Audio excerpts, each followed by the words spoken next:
Hello विद्यार्थी मित्रों, नवो पॉइंट જોઈએ કે કોષ પોટેન્શિયલ અને સમતુલન અચળાંક વચ્ચેનો સંબંધ. તો જો ડેનિયલ કોષમાં સમતુલન સ્થિતિની પ્રાપ્તિ સમજાવી, ડેનિયલ કોષમાં સમતુલન સ્થિતિની પ્રાપ્તિ સમજાવી, તેમાં સમતુલન અચળાંક ગણો અને તેનો પ્રમાણિત કોષ પોટેન્શિયલનું મૂલ્ય, ડેનિયલ કોષના પ્રમાણિત કોષ પોટેન્શિયલનું મૂલ્ય 1.1 વોલ્ટ છે એવું તને આપી દીધું છે. આપણે આ પ્રશ્નમાં ડેનિયલ કોષમાં સમતુલન કેવી રીતે સમજાવશે એ સમજાવો અને સમતુલન કેવી રીતે થશે એ સમજાવ્યા પછી એમાં સમતુલન અચળાંક સમજાવો. ચાલો જોઈએ. તો બે રીતે સમજાવું છું તમને કે ડેનિયલ કોષમાં આપણે શું કરીએ છીએ કે ઝીંકની પટ્ટીને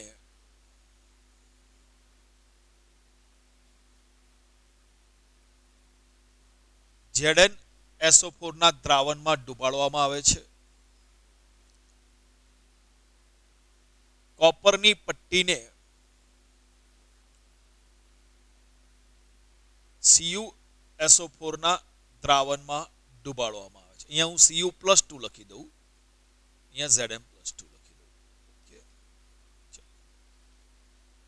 અને અહીંયા આગળ વોલ્ટ મીટર વડે જોડી દીધું, ક્ષાર સેતુ વડે જોડી દીધું, સંપૂર્ણ કોષ બની ગયો. તો જ્યારે ડેનિયલ કોષ કાર્ય કરતો હોય છે ત્યારે ઝીંક નું ઓક્સિડેશન થાય છે, જેમાંથી Zn+2 બને છે, તે દ્રાવણમાં જાય છે. ત્યારે ડેનિયલ કોષમાં આ ZnSO4 ના પાત્રમાં આ એનોડ અર્ધકોષમાં ઝીંકનું ઓક્સિડેશન Zn+2 ધીરે ધીરે દ્રાવણમાં જતો જાય એટલે કે Zn+2 ની સાંદ્રતા વધતી જાય છે. તો જ્યારે ડેનિયલ કોષ કાર્યરત કરતો હોય છે ત્યારે Zn+2 ની સાંદ્રતા વધતી જાય છે. બીજું અને કેથોડ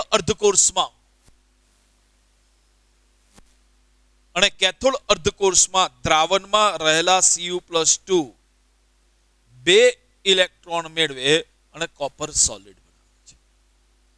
એટલે જ્યારે કેથોડ અર્ધકોષમાં Cu+2 વપરાતો જાય, Cu+2 માંથી Cu બનતો જાય, Cu+2 વપરાતો જાય, Cu+2 વપરાતો જાય, Cu+2 વપરાતો જાય, એટલે Cu+2 ની સાંદ્રતા ધીરે ધીરે ઘટતી જાય છે.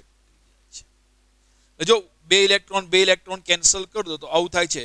Zn solid Cu+2 gives Zn+2 plus Cu solid. Okay? તો ડેનિયલ કોષમાં આ પ્રકારની પ્રક્રિયા થાય છે. તો આપણે કહીએ છીએ ભાઈ ડેનિયલ કોષમાં આ પ્રક્રિયા જોઈને જુઓ તો Zn+2 બનતું જાય છે અને Cu+2 વપરાતું જાય. તો આપ ડાયરેક્ટ આ પ્રક્રિયાને પણ આધારે તમને કહી શકાય કે જ્યારે ડેનિયલ કોષ કાર્યરત હોય છે ત્યારે Zn+2 ની સાંદ્રતા વધતી જાય છે અને Cu+2 ની સાંદ્રતા ઘટતી જાય છે. આપણે વાત કરી હતી કે કોષ પોટેન્શિયલનું મૂલ્ય એ Cu+2 ની સાંદ્રતાના સમપ્રમાણમાં હોય છે. તો જેમ જેમ Cu+2 ની સાંદ્રતા ઘટતી જાય, કોષ પોટેન્શિયલનું મૂલ્ય ઘટતું જાય. અને Zn+2 ની સાંદ્રતા વધે તેમ તેમ પણ કોષ પોટેન્શિયલનું મૂલ્ય ઘટતું જાય. તો જ્યારે ડેનિયલ કોષ કાર્યરત હતી, અહીંયા વોલ્ટ મીટર દ્વારા શરૂઆતમાં તમને 1.1 વોલ્ટ જોવા મળશે પ્રમાણિત સ્થિતિમાં છે ત્યારે. પછી ધીરે ધીરે અહીંયા Znમાંથી Zn+2 બનતું જાય, Zn+2 ની સાંદ્રતા વધતી જાય, Cu+2 ની સાંદ્રતા ઘટતી જાય, તો કોષ પોટેન્શિયલનું મૂલ્ય ધીરે ધીરે ઘટતું જાય. તો તમને અહીં વોલ્ટ મીટરમાં જોશો તો તમને એવું લાગશે કે થોડાક સમય પછી અહીંયા ધીરે ધીરે વોલ્ટ મીટરમાં કોષ પોટેન્શિયલનું મૂલ્ય ઘટતું જાય. અને એક સમય એવો આવશે કે Zn+2 ની સાંદ્રતા વધવાનું બંધ થઈ જશે અને Cu+2 ની સાંદ્રતા ઘટવાનું અટકી જશે, મતલબ કે સંતુલન સ્થપાઈ જશે.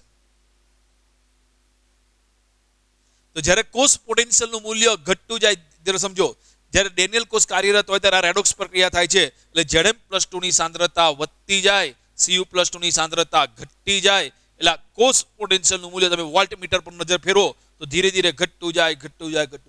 એક સમય એવો આવશે કે જ્યારે વોલ્ટમીટર 0 મૂલ્ય બતાવે છે ત્યારે કોષ કાર્ય કરતો અટકી જશે અને અહીંયા સંતુલન સ્થપાઈ જશે. એટલે કે જ્યારે સંતુલન સ્થપાઈ જશે ત્યારે કોષ પોટેન્શિયલનું મૂલ્ય 0 વોલ્ટ હોય છે. તો યાદ રાખજો, સંતુલન સમયે કોષ પોટેન્શિયલ ડેલ્ટા ઈ સેલ અથવા ઈ સેલનું મૂલ્ય 0 હોય છે, જે આપણે વોલ્ટમીટર નામના સાધન વડે જોઈશું. એ તો યાદ રાખજો. તો મેઇન વસ્તુ યાદ રાખજો, જ્યારે પણ સંતુલન સ્થપાય ત્યારે ડેલ્ટા ઈ સેલનું મૂલ્ય 0 હોય છે. એટલે બહુ લાંબુ ના જોવું હોય તમે ટૂંકામાં આવી રીતે સમજાવી શકો કે ડેનિયલ કોષ જ્યારે કાર્યરત હોય છે ત્યારે આ પ્રકારની રેડોક્સ પ્રક્રિયા થાય છે. ZnCu+2 પહેલેથી બોલું છું, ધ્યાન આપજો. Zn+2 electron. તો ડેનિયલ કોષમાં આ પ્રકારની રેડોક્સ પ્રક્રિયા થાય છે. એટલે કે ડેનિયલ કોષમાં જો Cu+2 વપરાય એટલે Cu+2 ની સાંદ્રતા ઘટી જાય છે, Zn+2 ની સાંદ્રતા વધતી જાય છે. પરિણામે આ કોષ પોટેન્શિયલનું મૂલ્ય ઘટતું જાય છે. કારણ કે આપણે ભણી ગયા ને, ડેનિયલ કોષમાં જો Cu+2 ની સાંદ્રતા વધે અને Zn+2 ની સાંદ્રતા ઘટે તો ઈ સેલનું મૂલ્ય ઘટતું જશે. તો કોષ પોટેન્શિયલ મૂલ્ય ઘટતું જાય. પછી એક સમય એવો આવશે કે Zn+2 ની સાંદ્રતા અને Cu+2 ની સાંદ્રતામાં ઘટાડો બંધ થઈ જશે. એટલે Zn+2 ની સાંદ્રતા વધતી અટકી જશે અને Cu+2 ની સાંદ્રતા ઘટતી અટકી જશે. એટલે સંતુલન સ્થપાઈ જશે. અને જ્યારે સંતુલન સ્થપાઈ જાય ત્યારે આ અહીંયા જે કોષ પોટેન્શિયલ વોલ્ટમીટરમાં તમે જોશો મૂલ્ય, એ ઈ સેલનું મૂલ્ય ડેલ્ટા ઈ સેલનું મૂલ્ય 0 થઈ જાય છે. આ રીતે સમજાવી શકશો. હવે તમને બીજી એક રીતે સમજાવું છું કે જે જરૂર પડશે. તો એક રીતે સંતુલન સમય ડેલ્ટા ઈ સેલ કેવું થઈ જાય 0. હવે બરાબર સમજો. આના રિડક્શન પોટેન્શિયલનું મૂલ્ય E0 Zn+2 Zn નું મૂલ્ય -0.76 વોલ્ટ છે. અને આ E0 Cu+2 Cu નું મૂલ્ય છે +0.34 વોલ્ટ છે.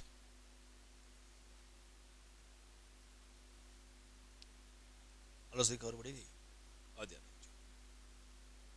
જો આના માટે હું લખું તો એવું લખાય કે E Zn+2 Zn is equal to E0 Zn+2 Zn minus 0.059 by n log 1 upon Zn+2 ની સાંદ્રતા. અને આના માટે લખું તો E Cu+2 Cu is equal to E0 Cu+2 Cu minus 0.059 by n log 1 upon Cu+2 ની સાંદ્રતા.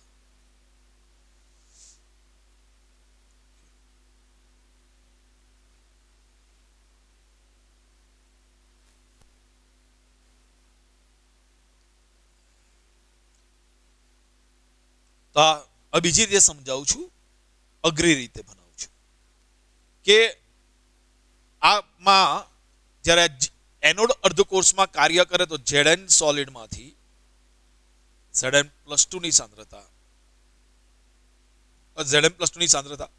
વધતી જાય. હું અર્ધકોષની વાત કરું છું, આખા કોષની વાત નથી કરતો. પહેલા મેં આખા કોષની વાત કરી, હવે ફક્ત અર્ધકોષની વાત કરું છું. તો હું આ અર્ધકોષની વાત કરું, ફક્ત ને ફક્ત આ અર્ધકોષની વાત કરું તો ઇલેક્ટ્રોનનો પ્રવાહ એનોડથી કેથોડ તરફ ક્યાં જતો હતો? યાદ કરો, કોષ પોટેન્શિયલની વ્યાખ્યા કરી હતી કે આ એનોડ અર્ધકોષ અને કેથોડ અર્ધકોષના પોટેન્શિયલનો તફાવતના કારણે આનો પોટેન્શિયલ -0.76 વોલ્ટ છે, આનો પોટેન્શિયલ +34 વોલ્ટ છે. એટલે આ તફાવતના કારણે ઇલેક્ટ્રોનનો પ્રવાહ એનોડથી કેથોડ તરફ જતો હતો. પણ જ્યારે Znમાંથી Zn+2 બનતું જાય તો Zn+2 ની સાંદ્રતા વધવાને કારણે આનું ઈ સેલનું મૂલ્ય ધીરે ધીરે વધતું જાય. એટલે ઈ Zn+2 Zn નું મૂલ્ય જે -0.76 વોલ્ટ છે એમાંથી ધીરે ધીરે વધતું જાય. અને અહીં આગળ જ્યારે પ્રક્રિયા થશે કેથોડ અર્ધકોષમાં, તો દ્રાવણના Cu+2 વપરાશે અને Cu બનશે, તો Cu+2 ની સાંદ્રતા ઘટતી જશે. Cu+2 ની સાંદ્રતા ઘટતી જશે એટલે આના રિડક્શન પોટેન્શિયલનું મૂલ્ય ધીરે ધીરે ઘટતું જાય. 0.34 નું ધીરે ધીરે ઘટતું જાય. તો આ બાજુ સમજો, આ બાજુ -0.76 નું વધતું જાય. આમાં ઘટતું જાય. તો એક સમય એવો આવશે કે બંનેના પોટેન્શિયલના મૂલ્ય કેવા આવશે? સમાન. જ્યારે બંને પોટેન્શિયલના મૂલ્ય સમાન થઈ જાય તો ઇલેક્ટ્રોનનો પ્રવાહ એનોડથી કેથોડ જવાનો બંધ થઈ જશે, કોષ કાર્ય કરવાનું બંધ થઈ જશે. તો યાર જો સમતુલને બંને વિદ્યુત ધ્રુવના પોટેન્શિયલના મૂલ્ય સમાન થઈ જાય છે, કોષ કાર્ય કરતો અટકી જાય છે. હવે બરાબર સમજો, delta E cell is equal two E cathode minus E anode, બંનેના મૂલ્ય સમાન થઈ જાય તો ડેલ્ટા ઈ સેલ કેટલું થઈ જાય? 0. તો સમતુલન સમયે ડેલ્ટા ઈ સેલનું મૂલ્ય 0 થઈ જાય છે. તો આટલી અઘરી મેથડ ના બની હોય તો આખો પ્રશ્ન ફરીથી સમજો. હવે આ તમને સમજાવવા માટે કે આનું મૂલ્ય એનોડ અર્ધકોષનું રિડક્શન પોટેન્શિયલનું મૂલ્ય ધીરે ધીરે વધતું જશે, કેથોડ અર્ધકોષના રિડક્શન પોટેન્શિયલનું મૂલ્ય ધીરે ધીરે આનું મૂલ્ય વધતું જશે, આનું મૂલ્ય ઘટતું જશે. બંનેના સમાન થઈ જાય ત્યારે કોષ કાર્ય કરતો અટકી જાય અને કોષ પોટેન્શિયલનું મૂલ્ય કેટલું થઈ જાય છે? 0 થઈ જાય છે. હવે જો તમારે આ પ્રશ્ન સમજાવવો હોય બહુ જ સરળ રીતે તો આવું સમજાવી દેવાનું કે ડેનિયલ કોષમાં આ પ્રકારની રાસાયણિક પ્રક્રિયા થાય છે. Cu+2 ની સાંદ્રતા ઘટતી જાય છે, Za+2 ની સાંદ્રતા વધતી જાય છે, એટલે ઈ સેલ ઘટતો જાય છે. એટલે અહીંયા વોલ્ટમીટર દ્વારા તમે જે ઈ સેલ માપો એ કેટલું થઈ જાય છે? 0. તો યાદ રાખજો, સમતુલન સમયે ડેલ્ટા ઈ સેલનું મૂલ્ય 0 હોય છે. હવે બરાબર સમજો, મારે આના માટે નર્નર સમીકરણ લખવું હોય તો કેવી રીતે લખાશે? Delta E cell is equal to Daniell કોષ માટે આ કોષ પ્રક્રિયા છે. આ કોષ પ્રક્રિયા માટે મારે નર્નર સમીકરણ લખવું તો delta E cell is equal to delta E 0 cell minus 0.059 n log નિપજની સાંદ્રતા ભાગ્યા પ્રક્રિયકની સાંદ્રતા. તો ડેલ્ટા ઈ સેલ નું મૂલ્ય તો 0 થઈ જવાનું છે. ડેલ્ટા ઈ સેલ નું મૂલ્ય 0 કેમ? તો કે સમતુલન સમયે delta E cell is equal to 0. Delta E 0 cell આપણને પ્રશ્નમાં આપેલું છે કે આ જે ડેનિયલ કોષ છે એને પ્રમાણિત કોષ પોટેન્શિયલનું મૂલ્ય 1.1 વોલ્ટ છે માઇનસ 0.059 n બરાબર સમતુલન સમયે ઇલેક્ટ્રોનની સંખ્યા મેં અહીંયા લખી હતી n બરાબર 2 log નિપજની સાંદ્રતા ભાગ્યા પ્રક્રિયકની સાંદ્રતા. તો આ પ્રક્રિયા માટે જો નિપજની સાંદ્રતા, નિપજ બાજુ જો કોણ છે? Zn+2 ની સાંદ્રતા. કોપર સોલિડ તો ઘન અવસ્થા છે, ઘન પદાર્થને ધ્યાનમાં લેવાની જરૂર નથી કારણ કે ઘન પદાર્થની સાંદ્રતા 1 ગુણ્યા 1 લખો કે ના લખો ચાલે, ભાગ્યા ઝેડ સોલિડની સાંદ્રતા, ઝિંક સોલિડની સાંદ્રતા કેટલી ગણવાની? 1. ઘન પદાર્થની સાંદ્રતા 1 ગણવામાં આવે છે ઇન્ટુ Cu+2 ની સાંદ્રતા. આટલું ખ્યાલ આવી ગયો? ચલો, તો delta E cell is equal to 0 is equal two 1.1 minus 0.059/2 log Zn+2 ની સાંદ્રતા અપોન Cu+2 ની સાંદ્રતા. અધ્યયન આપજો આને સમીકરણ કહું છું. અધ્યયન આપજો આ સંતુલિત પ્રક્રિયા માટે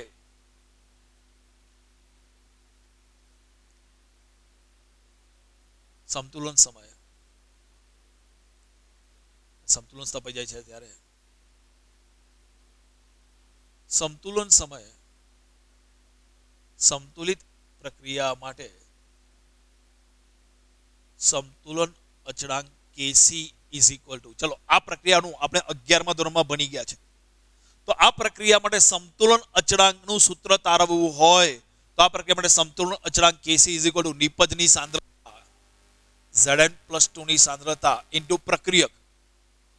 Zn+2 ની સાંદ્રતા કોપર સોલિડ લખવાની જરૂર નથી, ઘન પદાર્થને ધ્યાનમાં લેવાની જરૂર નથી, ભાગ્યા પ્રક્રિયક ઝિંક સોલિડ ઘન પદાર્થ એને ધ્યાનમાં લેવાની જરૂર નથી, Cu+2 ની સાંદ્રતા.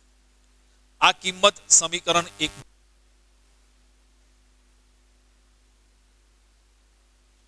આ કિંમત સમીકરણ 1 માં મૂકો. અહીંયા તો શું થશે?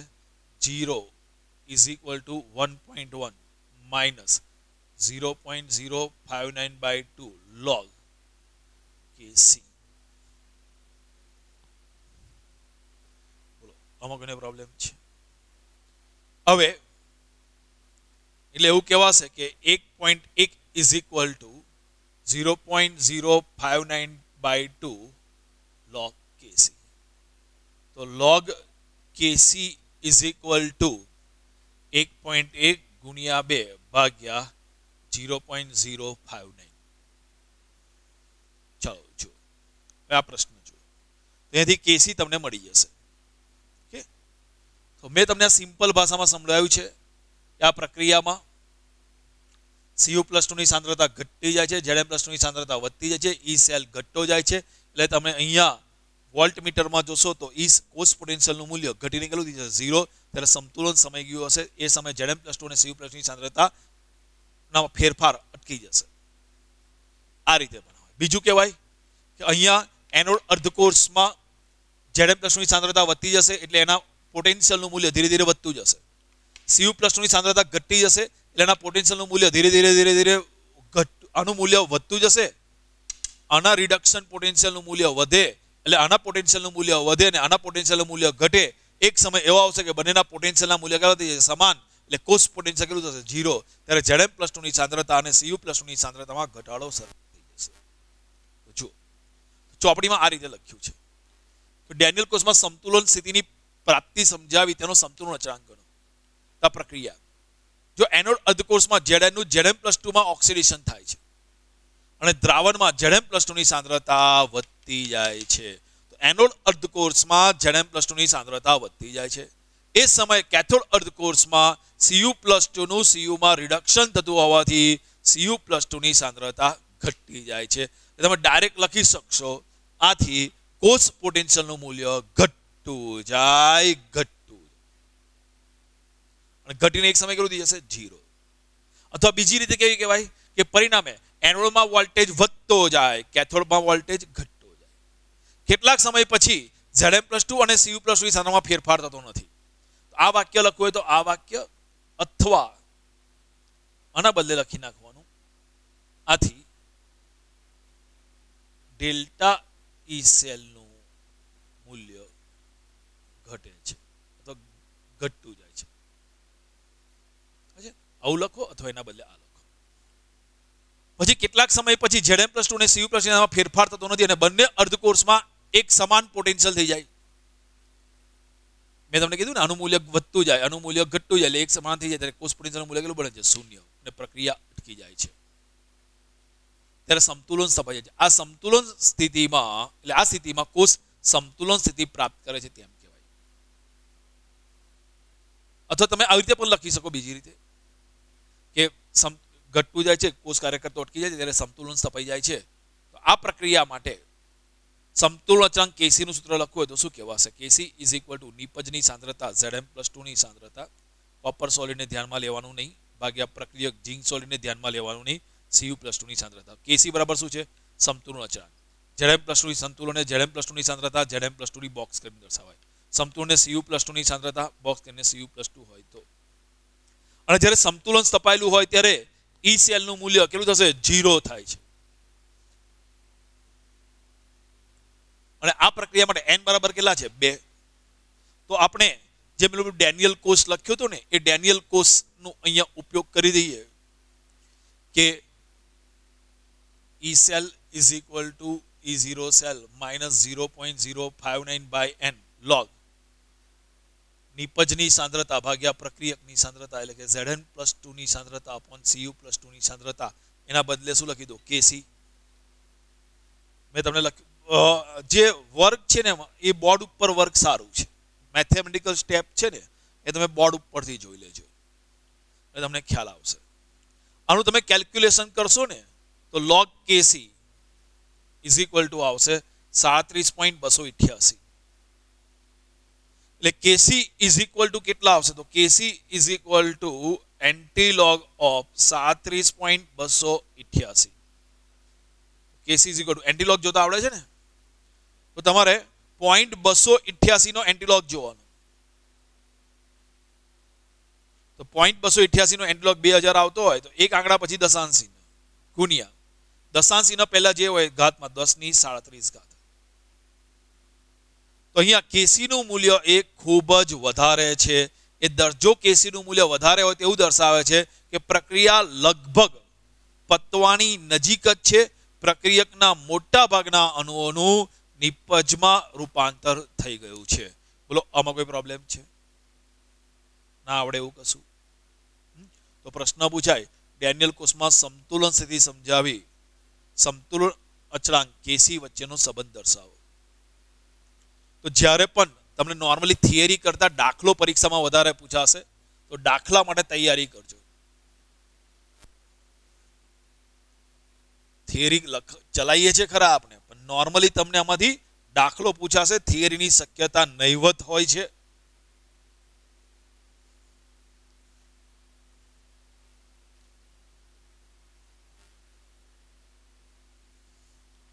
ચલો બીજો એક પ્રશ્ન.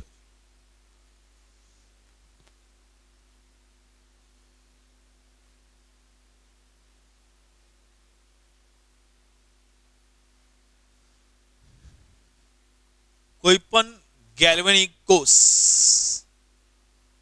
જ્યારે સમતુલન સ્થિતિ પ્રાપ્ત કરે ત્યારે સમતુલન અચળાંક કેસીનું સૂત્ર તારો અને તેનો ઉપયોગ જણાવો. જો કોઈ પણ ગેલ્વેનિક કોષ જ્યારે સમતુલન સ્થિતિ પ્રાપ્ત કરે છે ત્યારે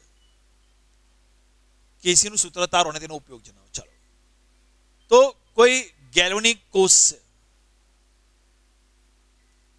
તો ગેલ્વેનિક કોષ માટે યાદ રાખજો, કોષ માટે નર્નર સમીકરણ આવું છે, delta E cell is equal to delta E zero cell minus 0.059/n log નિપજની સાંદ્રતા ભાગ્યા પ્રક્રિયકની સાંદ્રતા. આવું છે. તો કોઈ પણ ગેલ્વેનિક કોષ માટે નર્નર સમીકરણ આ પ્રમાણે તમને આવડે છે ને, delta E cell is equal to delta E naught cell minus 0.059/n log નિપજની સાંદ્રતા ભાગ્યા પ્રક્રિયકની સાંદ્રતા. તો પ્રશ્ન છે, કોઈ પણ ગેલ્વેનિક કોષ સમતુલન સ્થિતિમાં પ્રાપ્ત થાય ત્યારે રાખજો સમતુલન સ્થિતિ બે ડેલ્ટા ઈ સેલનું મૂલ્ય 0 થાય છે. તો યાદ રાખજો સમતુલન સમયે ડેલ્ટા ઈ સેલનું મૂલ્ય 0 થાય, પણ ડેલ્ટા ઈ નોટ સેલ પ્રમાણિત કોષ પોટેન્શિયલનું મૂલ્ય 0 નથી થતું. યાદ રાખજો, ગડબડ ના કરતા. પ્રમાણિત સ્થિતિએ ડેલ્ટા ઈ સેલનું મૂલ્ય 0 થાય છે, ડેલ્ટા ઈ 0 સેલનું મૂલ્ય 0 થતું નથી.